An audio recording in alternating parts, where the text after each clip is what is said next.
Yesu ashimwe. Ndashaka kuguhanurira. Urabona ukuntu ari amazi arimo azamuka.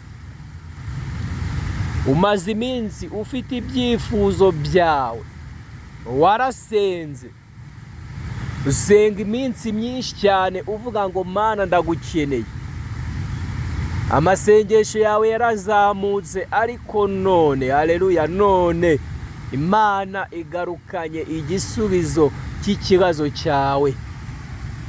Imana ije gusubiza ibisubizo byawe, ije guhindura amateka, ije gusana amateka yangiritse, ije kubaka iby'agadayimoni basenye ku buzima bwawe, ije kwirukana umwuka w'agadayimoni waguteraga kwiheba ugatuma uvuga yuko utazabona ubwiza bw'Imana.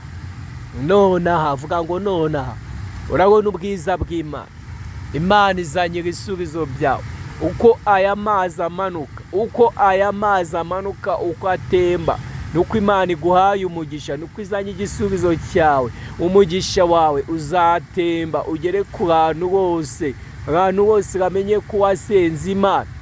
Nibarangiza agakizwa abandi bavuga Imana, bitewe yuko babonye yuko Imana yagushubije. Akira ijambo ry'Imana, akira ubuhanuzi bwawe uyu munsi.